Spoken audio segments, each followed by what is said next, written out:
जमील अहमद, क्या परेशानियाँ हैं ये बताइएगा। जी मैं चापड़ियाँ का रहने वाला हूँ। तो हमारे गांव में एक स्कूल बनाया गया था। तो उस स्कूल को आज से कोई 4-5 साल हो गए।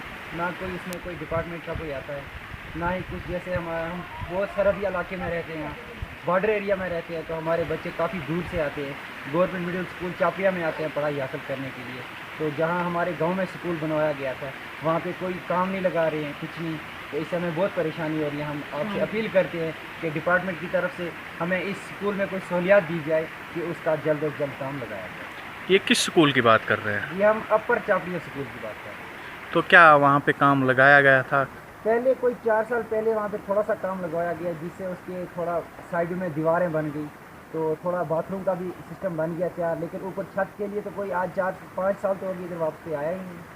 यहाँ पे अरसा 10 साल से अपर चापड़ियाँ का जो स्कूल था वो न बन सका, अनकम्प्लीट है। काम लगा कर 2-4 साल बीच में छोड़ देते हैं, उसके बाद फिर थोड़ा सा करके फिर छोड़ देते हैं, और वहाँ पे कोई काम जो है वो अंजाम पूरा नहीं हो सका है।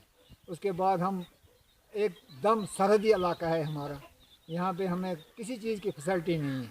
ना कोई स्कूल, प्राइमरी स्कूल है बच्चों के लिए, ना हमें कोई डिस्पेंसरी है जहाँ के एक इंजेक्शन भी हमें मतलब ज़रूरत पड़े तो वो भी हमें बहुत मुश्किल है।